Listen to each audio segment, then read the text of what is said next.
ጤና ይስጥልን የተከበራችሁና የተወደዳችሁ የአስራት ቤተሰቦች ሰላምታችን በያላችሁበት ይድረሳችሁ እያልን የዕለቱን ዜናዎች ይዘንላችሁ ቀርበናል። በቅድሚያም አበይቶቹን እናስቀድማለን።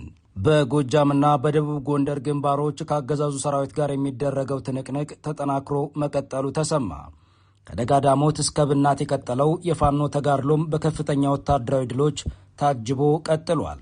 በጎጃም ፈረስ ቤት ከተማ አካባቢ የወረዳው አስተዳዳሪ በፋኖ መከበባቸው ሲነገር፣ በደቡብ ጎንደር ደራ ግንባር ደግሞ የፋኖን የማጥቃት እርምጃ መቋቋም ያልቻለው የብልጽግናው ቡድን ተደጋጋሚ የድሮን ጥቃቶች መፈጸሙ ተሰምቷል።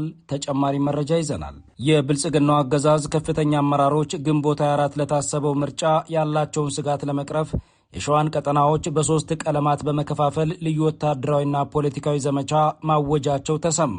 በሸዋ የጭንቀት ጉብኝት እያደረጉ የሚገኙት አመራሮቹ ቀዩን ወደ ቢጫ፣ ቢጫውን ደግሞ ወደ አረንጓዴ ለመቀየር ያለመ የአንድ ወር የዘመቻ ዕቅድ ማቀዳቸው የታወቀ ሲሆን በአካባቢው ካለው ተጨባጭ የፋኖ ይዞታና የህዝብ ድጋፍ አንጻር ደግሞ ጉዳዩ ትልቅ ፈተና ከፊቱ ደቅኗል። በተለይ ያገዛዙ የውስጥ መረጃዎች አፈትልከው መውጣታቸው በአገዛዙ መዋቅር ውስጥ ያለውን መሸርሸር አጋልጧል። የዘመቻውን ዝርዝርና የፋኖን ምላሽ ታደምጡታላችሁ።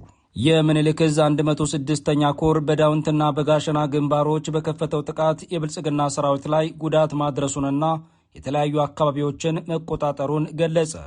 በጋሸና አካባቢ የታቀደውን የአገዛዙን ኦፕሬሽን በአንድ ሻለቃ ማክሸፉን የገለጸው ዕዙ በርካታ ወታደራዊ ድሎችን ማስመዝገቡንም አሳውቋል።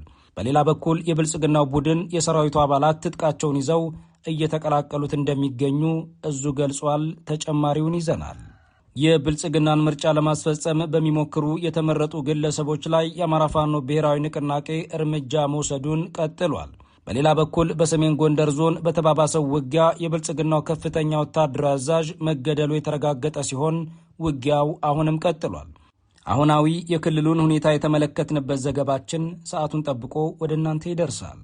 በኢትዮጵያ የነዳጅ እጥረት ምክንያት ዳንጎቴ የሲሚንቶ ፋብሪካን ጨምሮ ሌሎችም ግዙፍ ፋብሪካዎች ለመዘጋት ከጫፍ ደርሰዋል ተባለ። አጋጣሚው ሰራተኛው ላይ ከባድ ስጋትን የደቀነ ሲሆን ብልጽግና በበኩሉ የራሱ ሰራተኞችን በግዳጅ የዓመት ረፍት ውጡ እያለ መሆኑ ተሰምቷል። የኢትዮጵያ ቀውስ በዚህ ሁኔታ ባለበት ጊዜም የአቡዳቢና ዱባይ ገበያዎች $120 ቢሊዮን መክሰራቸው ታውቋል። ይህን ተከትሎም የተባበሩት አረብ ኤሚሬቶች በታሪኳ አይታው የማታውቀው የኢኮኖሚ ቀውስ ውስጥ መግባቷ ተነግሯል። ተጨማሪው ተሰናድቷል። የኢራን ዋና ከተማ ቴሄራን በጨለማ መዋጧ ተነገረ። ቴሄራን ጨለማ የወረሳት እስራኤል በኤሌክትሪክ መሠረተ ልማቷ ላይ በወሰደችው እርምጃም ነው ተብሏል።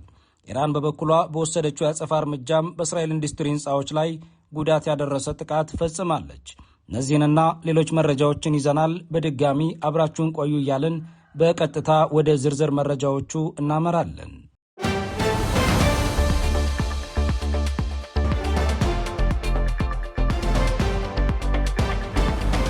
በጎጃምና ጎንደር ግንባሮች ከአገዛዙ ሰራዊት ጋር የሚደረገው ትንቅንቅ ተጠናክሮ መቀጠሉ ተሰማ። ከደጋዳሞት እስከ ብናት የቀጠለው የፋኖ ተጋድሎም በከፍተኛ ወታደራዊ ድል ታጅቦ መቀጠሉ ታውቋል። በጎጃም ፈረስ ቤት ከተማ አካባቢ የወረዳ አስተዳዳሪው በፋኖ መከበባቸው ሲነገር፣ በደቡብ ጎንደር ደራ ግንባር ደግሞ የፋኖን የማጥቃት እርምጃ መቋቋም ያልቻለው የብልጽግና ቡድን ተደጋጋሚ የድሮን ጥቃቶች መፈጸሙ ተሰምቷል። በአማራ ክልል በጎጃምና ደቡብ ጎንደር ውስጥ የሚገኙ የተለያዩ ወረዳዎች በዛሬው ዕለት ከፍተኛ ውጊያ እየተካሄደ መሆኑን መረጃዎች አመላክተዋል። ውጊያው በተለይ በደጋዳሞት፣ በመራዊ፣ በብናት ዙሪያና ሌሎች ከተሞች ተጠናክሮ ቀጥሏል። በደጋዳሞት ወረዳ የፈረስ ቤት ከተማን መግቢያና መውጫ ተከትሎ ከዛሬ ንጋት የተጀመረው ውጊያም ወደ መደበኛ ውጊያ መሸጋገሩ ተሰምቷል። በአካባቢው ከፍተኛ የከባድ መሳሪያ ድምፅ እየተሰማ መሆኑን የገለጹት የአካባቢው የአስራት ምንጮች የደጋዳሞት ወረዳ አስተዳዳሪ አቶ ጥላሁን ጌታነህ በፋኖ መከበባቸውን ገልጸዋል። ይህ ዜና እስከተጠናከረበት ጊዜ ድረስም የአገዛዙ ሰራዊት አባላት አስተዳዳሪውን ለማትረፍ ከፍተኛ የኃይል ስምሪት ማድረጋቸውም ታውቋል። በተጨማሪም በመራዊ ዙሪያ በሚገኙና ስትራቴጂካዊ ስፍራዎች በሆኑት በዝቋላ ወገምና በሪማ አካባቢዎች በአማራ ፋኖ ብሔራዊ ንቅናቄ ቴዎድሮስ ዕዝ የሰራዊት ክፍሎችና በአገዛዙ ሰራዊት መካከል የፊት ለፊት ጨበጣ ውጊያ እየተካሄደ መሆኑ ታውቋል። በሌላኛውና ከፍተኛ ድል እየተመዘገበበት በሚገኘው የደቡብ ጎንደር ቀጠና ደግሞ ፋኖ የድሉን የበላይነት ለማስቀጠል ትንቅንቅ ማድረጉን ቀጥሏል። በደቡብ ጎንደር ዞን የደራ ወረዳን መልሶ ለመቆጣጠር የአገዛዙ ሰራዊት ያደረገውን እንቅስቃሴ ተከትሎ የሜጀር ጀነራል ኡባንታ ባተ አንደኛ ኮር ከባድ ፍልሚያ እያደረገ ይገኛል። በዚሁ ግንባር በብናት ከተማ አቅጣጫ የተንቀሳቀሰው የምስራቅ እዝ ሰራዊት ክፍልም በአማራ ፋኖ ብሔራዊ ንቅናቄ በላይ ዕዝና ጎንደር ጠቅላይ ግዛት ዕዝ በተለያዩ ክፍለ ጦሮች ጥምረት መመታቱ ተነግሯል።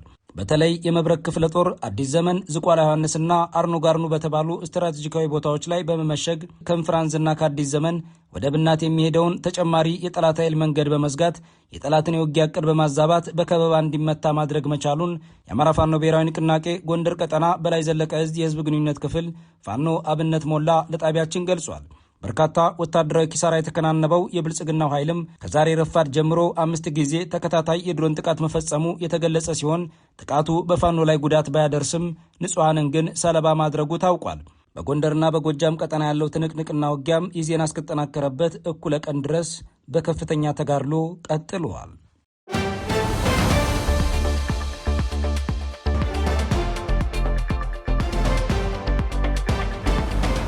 የብልጽግናው አገዛዝ ከፍተኛ አመራሮች ግንቦት 24 ለታሰበው ምርጫ የሸዋን ቀጠናዎች በ3 ቀለማት በመከፋፈል ልዩ ወታደራዊና ፖለቲካዊ ዘመቻ ማወጃቸው ተሰማ።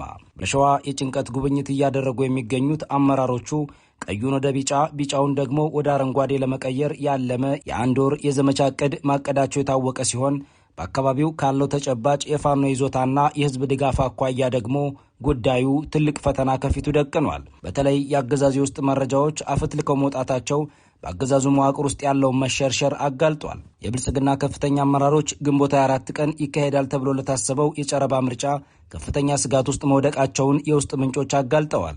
የዞኑ ዋና አስተዳዳሪ አቶ መካሽ አለማየሁና የልዩ ዘመቻዎች እዝ አዛዥ የሆኑት ሌትናንት ጀነራል ሹማ አብደታ በደብረ ብርሃን፣ በሰላ ድንጋይ፣ በሞላሌ፣ በሸዋሮቢትና ባጣዬ ከተሞች በመዘዋወር ህዝቡን በስብሰባ ስም እያስጨነቁ እንደሚገኙም ተገልጿል። የአካባቢውን ቀጠናዎች በ3 ቀለማት መለየታቸውም ተነግሯል። አመራሮቹ አካባቢዎቹን ካሉበት ሁኔታቸው ላይ ተመስርተው አረንጓዴ፣ ቢጫና ቀይ በሚሉ 3 ቀለማት መክፈላቸውም ታውቋል።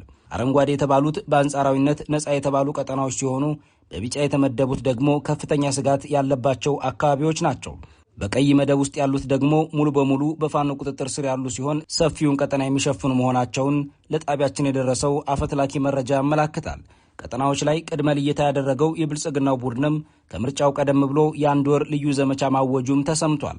በቀጣዩ 1 ወር ውስጥም ቢጫውን ወደ አረንጓዴ፣ ቀዩን ደግሞ ቢያንስ ወደ ቢጫ ለመቀየር የሚያስችል ልዩ ወታደራዊና ፖለቲካዊ ዘመቻ ማቀዳቸውንም ለአስራት የደረሱት መረጃዎች ያመላክታሉ። ይህ እርምጃ የተወሰደውም ምርጫውን በኃይል ለማስፈጸም አገዛዙ ካለው ከፍተኛ ፍላጎት የመነጨ እንደሆነም ተነግሯል። በመጋቢት ወር ማገባደጃ ቀናት ላይ ከሸዋ እየወጡ ያሉ መረጃዎች እንደሚያመለክቱትም የብልጽግናው አገዛዝ ከፍተኛ አመራሮች በክልሉ ያለውን የጸጥታ ሁኔታ ለመቆጣጠር አዲስና የተለየ ስልት ቀርጸው መንቀሳቀስ መጀመራቸውንም ያመላከተ ሆኗል። ይህ የቀለማት ቀጠና ክፍፍልም መጪውን የግንቦት ወር ምርጫ ለማስፈጸም የታለመ የአገዛዙ የምርጫ ህልውና ላይ የተመሰረተ እቅድ ነው ተብሏል። አመራሮቹ ቀይ ብለው የፈረጇቸው አካባቢዎች በዋናነት የፋኖ ኃይሎች ሙሉ በሙሉ ወይም በከፊል የሚንቀሳቀሱባቸው ሰፊውን ቀጠና የሚሸፍኑ ናቸው። እነዚህ ቀጠናዎች ለአገዛዙ መዋቅር የማይታዘዙ መሆናቸውን ማመናቸውም በሸዋ ምድር ያለውን ተጨባጭ ኃይል ሚዛን በግልጽ ያሳየ ሆኗል። ቀዩን ወደ ቢጫ ለመቀየር የታሰበው የአገዛዙ የ1 ወር ዘመቻ ስኬታማነትም ጥያቄ ውስጥ ከመውደቁ ባለፈ ፋኖ በአካባቢው ካለው ህዝባዊ መሰረትና የጂኦግራፊ አቀማመጥ አንጻር ለብልጽግናው አገዛዝ የማይቆረጠም ቆሎ ያደርግበታል ተብሏል። ቢጫ ተብለው የተለዩት አካባቢዎች ደግሞ አገዛዙም ሆነ ፋኖ ሙሉ በሙሉ የበላይነት ያልያዙባቸው የጉልበት መፈተኛ ስፍራዎች ሲሆኑ የብልጽግና ባለስልጣናት ሰሞኑን በደብረ ብርሃን፣ በሞላሌ፣ ባጣዬና በሸዋሮቢት ያደረጉት ስብሰባም ዋና ትኩረቱ ይህንን ቢጫ ቀጠና ወደ አረንጓዴ መቀየርን ያለመ ነው ተብሏል። በተለይም በከተሞች የሚኖረውን ማህበረሰብ በማስፈራራትም ይሁን በማባበል ለምርጫው ዝግጁ ማድረግና የፋኖን ደጋፊዎች በመለየት ጫና ማድረግ የዘመቻው አንድ አካል መሆኑንም ምንጮቹ ጨምረው ገልጸዋል። የመጨረሻውና ብልጽግና አረንጓዴ ቀጠና ብሎ የሚጠራው የምርጫ ዋስትና እንዳለው የሚናገርባቸው ጥቂት ቀጠናዎችን ሲሆን ሆኖም ግን በአሁኑ ወቅት በሸዋ ተጨባጭ ሁኔታ አረንጓዴ ተብሎ በልበ ሙሉነት የሚጠቀስ ስፍራ ማግኘት አስቸጋሪ የሆነ መምጣቱም ተነግሯል። በተለይ የውስጥ አርበኞች መረጃውን ቀድመው ማውጣታቸው ደግሞ በብልጽግና መዋቅር ውስጥ ያለውን ከፍተኛ የደህንነት መሸርሸርና ለመተማመን ለመዋቅሩ መፍረስ ምልክት ሆኗል። በአገዛዙ የቀለማት ዕቅድ ላይ ምላሽ የሰጠው የአማራ ፋኖ ብሔራዊ ንቅናቄ ሸዋ ጠቅላይ ግዛት ዕዝ በበኩሉ የፋሲካ ስጦታ ያለውን የአገዛዙን የቀጠሮ ዘመቻ ለመመከትና እርምጃ ለመውሰድ ዝግጁ መሆኑንም ገልጿል። የብልጽግና አመራሮች የፋሲካ ስጦታ ተብሎ ለተጠቀሰው የፋኖ ወታደራዊ ምላሽ መዘጋጀታቸው ባይታወቅም ይሄ ቀለም አስልታቸው ግን በመሬት ላይ ያለውን እውነት ለመቀየር የሚደረግ የመጨረሻ ወታደራዊ ሙከራቸው ይመስላል። ከአገዛዙ የይስሙላ የምርጫ እንቅስቃሴ ጋር ተያይዞም በቀጣዩ አንድ ወር በመላው የአማራ ክልልና ከተሞች ከፍተኛ ውጊያ የሚደረግበትና ውጥረት የነገሰበት እንደሚሆን ይጠበቃል።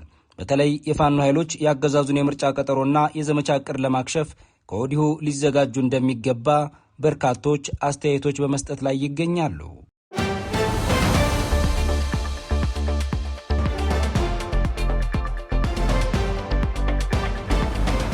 በዳውንትና በጋሸና ግንባሮች በከፈተው ጥቃት የብልጽግና ሰራዊት ላይ ጉዳት ማድረሱንና የተለያዩ አካባቢዎችን መቆጣጠሩን ምኒልክ ዕዝ ገለጸ። በጋሸና አካባቢ የታቀደውን የአገዛዙን ኦፕሬሽን በአንድ ሻለቃ ማክሸፉን የገለጸው ዕዙም በርካታ ወታደራዊ ድሎችን ማስመዝገቡንም ገልጿል። በሌላ በኩል የብልጽግናው ቡድን የሰራዊት አባላት ትጥቃቸውን ይዘው እየተቀላቀሉት እንደሚገኙም ዕዙ አስታውቋል።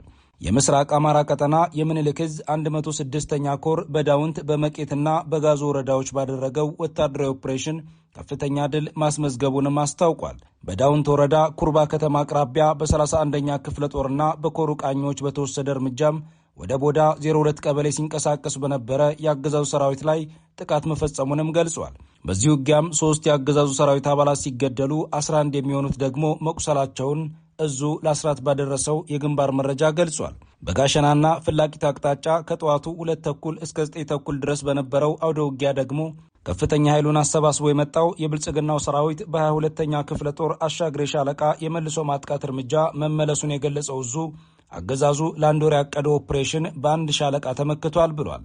በአውደ ውጊያው ከፍተኛ ኪሳራ ያስተናገደውና ለማፈግፈግ የተገደደው የብልጽግና ሰራዊትም በሽሽት ላይ እያለ በፈጸመው የዘፈቀደ ጥቃት በለቅሶ ስነ ስርዓት ላይ በነበሩ ንጹሐን ላይ የተኩስ ርምታ ከፍቶ አቶ ደስተው አሻግሬ የተባሉ ግለሰብን ጨምሮ በርካቶችን ማቁሰሉን የዕዙ የሕግ መምሪያ ክፍል ገልጿል። የአገዛዙ ሰራዊት በዳውንት ወረዳ የአብቴ በሚባል አካባቢ በፈጸመው ጥቃት የተጎዱ ንጹሐኖችም በሕክምና ላይ እንደሚገኙ ጨምሮ ገልጿል። በሌላ በኩል የብልጽግና ሰራዊት ፍርሰት የቀጠለ ሲሆን ከ65ኛ ክፍለ ጦር የከዱ 2 ወታደራዊ ማዕረግ ያላቸው የሰራዊት አባላት ከነ ክላሽንኮቭ መሳሪያቸው ፋኖን መቀላቀላቸውን ዕዙ ገልጿል። እነዚህ የሰራዊት አባላት ለስልጣን ማስጠበቅ ያንሆንም በሚል መጋቢት 20 ቀን ከመቄት ወደ ስታይሽ ዳውንት በሚደረገው እንቅስቃሴ ወቅት አምልጠው የአማራ ፋኖ ብሔራዊ ንቅናቄ ምኒልክ ዕዝ 34ኛ ክፍለ ጦርን መቀላቀላቸውን ዕዙ በላከው የግንባር መረጃ ጨምሮ ገልጿል።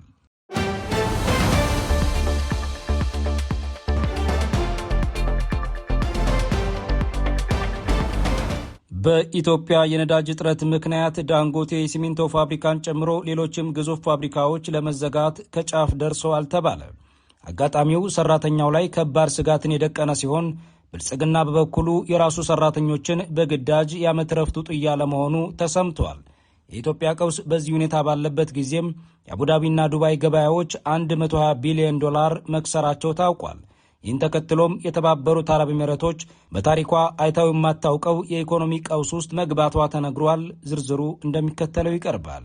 በኢራን ጦርነትና በብልጽግናው ደካማ የውጭ ፖሊሲ ምክንያት የተፈጠረው የነዳጅ ቀውስ ተባብሶ እንደቀጠለ ነው። ግዙፍ ፋብሪካዎች በነዳጅ እጦት ምክንያት ስራ ለማቆም ጫፍ ላይ የደረሱ ሲሆን ከነዚህ ውስጥም የዳንጎቴ ሲሚንቶ ፋብሪካ አንዱ ነው ተብሏል። ሌሎች ግዙፍ ፋብሪካዎችም ከባድ አደጋ ውስጥ ናቸው። የዚህ የነዳጅ ቀውስ ዋነኛ ምንጭ የብልጽግና የዘረፋ ሰንሰለትና በዓለም አቀፍ ደረጃ የተከሰተው ጦርነት እንደሆነ ተመልክቷል። በዚህ ብቻም ሳያበቃ የአብይ አህመድ ደካማ የውጭ ፖሊሲ ኢትዮጵያ ውስጥ ለተባባሰው የነዳጅ እጥረት ዋነኛ ምክንያት ነው ይባላል። ኢራን በሆርሙዝ ሰርጥ ላይ አንድ የአብይ አህመድ መርከብን መያዟ የታወቀ ሲሆን መርከቧ ነዳጅ ትጫን አልትጫን ግን የታወቀ ነገር የለም። ኢራን በተለየ መንገድ አብይ አህመድ ላይ ለማነጣጠር የተገደደችው ሰውየው ከተባበሩት አረብ ኤሚሬቶች ጋር ያለው ያልተገባ ግንኙነት እንደሆነ የኢራን ማህበራዊ ሚዲያዎች እስከ መዘገብ ደርሰዋል። አብይ አህመድ ደግሞ ለዋና ድሮን አቅራቢው ኤሚሬትስ ቦታው ድረስ በመሄድ ኢራንን የተቃወመ ሲሆን ይህ ሁኔታ በቴህራን ዘንድ በቀላሉ አልታየም ይባላል። የዚህ ሁሉ የአብይ አህመድ ፖለቲካዊና የዲፕሎማሲ ኪሳራ እያንዳንዱ ኢትዮጵያዊ ቤት የገባ ሲሆን አዲስ አበባ ውስጥም በነዳጅ እጥረት ምክንያት የግዳጅ እረፍት ሰራተኞች እንዲወስዱ እየተደረገ ነው ተብሏል። ህዝቡም እስከ 5 ቀን እየጠበቀ ነዳጅ እየቀዳ ነው። ይህ ቀውስ ተባብሶ የሚቀጥል ሲሆን ወደ ፖለቲካ እንዳይቀየርም በብልጽግናው ቤት ከፍተኛ ስጋትን አጭሯል። በዚህ ብቻ ሳያበቃ ናይሮቢ የሚገኘው የእስራኤል ኤምባሲ የኢራን ሚሳኤሎች አዲስ አበባን መምታት ይችላሉ የሚል መግለጫ ማውጣቱ ነገሩ ወዴት እየሄደ ነው የሚል ጥያቄ እንዲነሳ አስገድዷል። መግለጫውን የሰማ የአዲስ አበባ ነዋሪ የተደናገጠ ሲሆን አብይ አህመድ የማያመጣብን ነገር የለም በማለትም ወቀሳ ሲያቀርቡ ተሰምተዋል። ንጉሱ ከስልጣን የተባረሩት በዚህ መንገድ በተፈጠረ የነዳጅ ቀውስ ነበር የሚሉ አንድ አስተያየት ሰጪ ብልጽግናም ታሪክ እንዳይደገምበት ከፍተኛ የመከላከል ሩጫውን ተያይዞታል ብለዋል። ከዚህም ውስጥ እኔ ምን ላደርግ ዓለም አቀፍ ቀውስ ነው የሚል መከራከሪያ ይገኝበታል የሚሉት የምጣኔ ሀብት ምሁራን አሁን ኢትዮጵያ ውስጥ የተፈጠረው የነዳጅ ቀውስ ሁሌም እንዳለ በመግለጽ ምንጩን የብልጽግና ሰንሰለታዊ ዘረፋ፣ የተቋማት አቅም ማነስና የህዝብ ፍላጎት እየጨመረ መምጣት ብሎም የጦርነት ፍጆታ ተባብሶ መቀጠሉ ነው ይሉታል።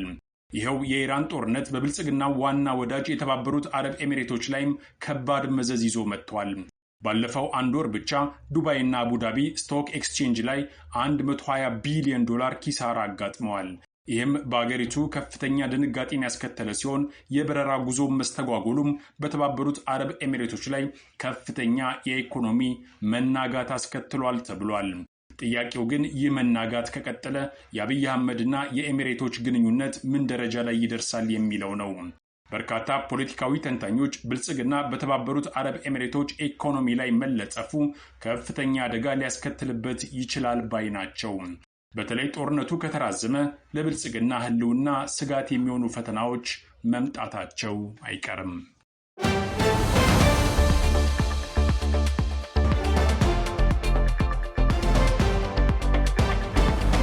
የብልጽግናን ምርጫ ለማስፈጸም በሚሞክሩ የተመረጡ ግለሰቦች ላይ የአማራ ፋኖ ብሔራዊ ንቅናቄ እርምጃ መውሰዱን ቀጥሏል። በሌላ በኩል በሰሜን ጎንደር በተባባሰው ውጊያ የብልጽግና ከፍተኛ ወታደራዊ አዛዥ መገደሉ ሲረጋገጥ ውጊያው አሁንም ቀጥሏል። አሁናዊ የክልል ሁኔታ የተመለከትንበት ዘገባችንም እንደሚከተለው ይቀርባል። የአብይ አህመድ የጨበራ ምርጫ አማራ ክልል ላይ የሚገጥመው ፈተና እንደቀጠለ ነው። ብአዴን ካድሬዎችን በማሰማራት ምርጫ ያለ ለማስመሰል ቢሞክርም አደጋው ግን ቀላል ሆኖ አልተገኘም። በጎጃም አንዳንድ አካባቢዎች ባሉ የምርጫ አስፈጻሚ ግለሰቦች ላይ እርምጃ መወሰዱም ታውቋል። በጎንደርም እንዲሁ የኦህዴድን ምርጫ ለማስፈጸም ሲንቀሳቀሱ በነበሩ አካላት ላይ እርምጃ መወሰዱ እንደቀጠለ ነው። አሁን ያለው የክልሉ ነባራዊ ሁኔታ ምርጫ ለማድረግ እጅግ አስቸጋሪ ቢሆንም አብይ አህመድ የትም ፍጪው የተባለውን ተረት ላይ ተቸንክሮ የቀረ ይመስላል። ከምርጫው ጉዳይ ስንወጣ በሰሜን ጎንደር በአገዛዙና በአፋብን መካከል ከባድ ውጊያ እየተካሄደ እንደሚገኝ አርበኛ ዮሐንስ ንጉሱ አስታውቋል። በዚህ ሰሜን ጎንደር ላይ ተባብሶ በቀጠለው ውጊያ በአራት አቅጣጫ የመጣው የአብይ አህመድ ሰራዊት ወደ መጣበት እንዲመለስ የተደረገ ሲሆን የሚሊሻ ጠርናፊና የራሱ የአገዛዙ ሰራዊት ከፍተኛ ኮሎኔል አዛዥም መገደሉንም አረጋግጧል። ሰሞኑን ደቡብ ጎንደር ላይ የነበረው አንጸባራቂ ድል ወደ ሰሜን ጎንደር የተሻገረ ሲሆን አገዛዙ የሞቱበትን የሰራዊት አባላት ለመቅበር እንኳን ጊዜ እንዳላገኘ ታውቋል። አሁን ያለው ነባራዊ የጎንደር ሁኔታ አብዛኛውን አካባቢ በፋኖ ቁጥጥር ስር ሆኖ ለአገዛዙ ከፍተኛ ፈተናን የጋረጠ ሆኗል። ያለ የሌለ ኃይሉን በማሰባሰብ የራቀውን ድል ለማስመለስ ቢሞክርም ውጤቱ ግን ሎጂስቲክ ከማስረከብና ከመደምሰስ ያለፈ ሊሆን አልቻለም። ተተኳሽ የተማረከበት ተሽከርካሪ የተማረከበት ሰፋፊ ሀብት እና አቅሞቹን በእጅጉ ያጣበት ወይም የወደሙበት ሁኔታ ነው ያለው። በጥቅሉ ሞራሉ ላሽቆ ከፋኖ ፊት መቆም በማይችልበት አጠቃላይ ቁመና ላይ እንዲደርስ ያስቻሉ አውደ ውጊያ ውጤቶች ናቸው። ተመስገን ጥሩነህን ጨምሮ ሌሎች ከፍተኛ የብልጽግና ባለስልጣናት ወደ አማራ ክልል በተደጋጋሚ የሚመላለሱት መውደቂያቸው ስለቀረበ ድግስ ለማብዛት ነው ያለው አርበኛው፣ ክልሉ ሰላም ነው የሚሉትም ራሳቸው ሰላም እንዳልሆኑ እየተሰማቸው ስለሆነ ነው በማለት የብአዴን ፕሮፓጋንዳን አጣጥሎታል። ተመስገን ጥሩነህ ባለፈው ሳምንት የአማራ ክልል ሰላም ነው ብሎ በግል የፌስቡክ ገጹ ላይ መልእክት ካስተላለፈ በኋላ ከፍተኛ ትችት ከራሱ ሰዎች ሳይቀር ማስተናገዱ አይዘነጋም። የሰውየውን ቅሌት የተረዱ አንዳንድ የአገዛዙ ልሳኖችም የተጠቀሙትን መልእክት ለማንሳት እስከ መገደድ ደርሰዋል።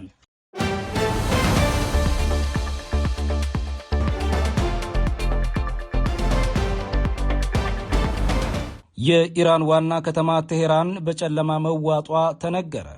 ቴህራን ጨለማ የወረሳት እስራኤል በኤሌክትሪክ መሠረተ ልማቷ ላይ በወሰደችው እርምጃ ነው ተብሏል። ኢራን በበኩሏ በወሰደችው ያጸፋ እርምጃ በእስራኤል ኢንዱስትሪ ሕንፃዎች ላይ ጉዳት ያደረሰ ጥቃት ፈጽማለች። ዝርዝሩ ተሰናድቷል፣ እንደሚከተለው ይቀርባል። በኢራን ዋና ከተማ ቴህራንና አካባቢዋ የሚገኙ የኤሌክትሪክ መሠረተ ልማቶች ላይ በተሰነዘረ ጥቃት ከተማዋ በከፊል በጨለማ መዋጧ ተዘገበ። የኢራን ኢነርጂ ሚኒስቴር ጥቃቱን ያረጋገጠ ሲሆን ድርጊቱ በእስራኤልና በአሜሪካ የተቀናጀ ጥቃት መፈጸሙን አስታውቋል። እንደ ሚኒስቴሩ መግለጫ ከሆነ በጥቃቱ ሳቢያ በኃይል ማከፋፈያ ጣቢያዎች ላይ ከፍተኛ ጉዳት ደርሷል። በአሁኑ ወቅት የቴክኒክ ባለሙያዎች የተጎዱ መሠረተ ልማቶችን በመጠገን የኤሌክትሪክ አገልግሎቱን ወደ ነበረበት ለመመለስ ጥረት እያደረገች መሆኑን ኢራን አስታውቃለች። ጥቃቱን ተከትሎ በከተማዋ የተለያዩ አካባቢዎችም አላሁ አክበር የሚሉ ድምፆች በከፍተኛ ሁኔታ እየተሰሙ መሆኑን ከስፍራው የወጡ መረጃዎች ያመለክታሉ።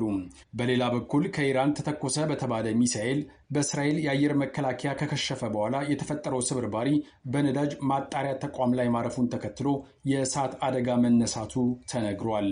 ባዛን ኦይል የተባለው የእስራኤል ነዳጅ ማጠራቀሚያ ውስጥ ዛሬ የነዳጅ ታንከርና የኢንዱስትሪ ህንፃ ላይ በሚሳኤል ስብርባሪ ጉዳት መድረሱ ተነግሯል። በተነሳው የእሳት አደጋ ምክንያት ከነዳጅ ማጣሪያው ጭስ ወደ ሰማይ ሲወጣ የሚያሳይ ምስልም ወጥቷል።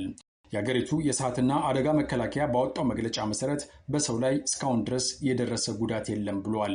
ሮይተርስ የዜና ወኪል እንደዘገበው የእሳት አደጋ ሰራተኞች እሳቱ ወደ ሌሎች አካባቢዎች እንዳይስፋፋ ጥረት እያደረጉ ነው። በተቋሙ ውስጥ በተለያዩ ቦታ ሆነው በእሳት አደጋው ምክንያት መውጣት ያልቻሉ ሰዎችንም ለማትረፍ ርብርብ እየተደረገ መሆኑን እስራኤል አስታውቃለች። ሚሳኤሉ ከየት እንደተተኮሰ ግልጽ አይደለም ተብሏል። ነገር ግን ኢራን ተጠርጥራለች።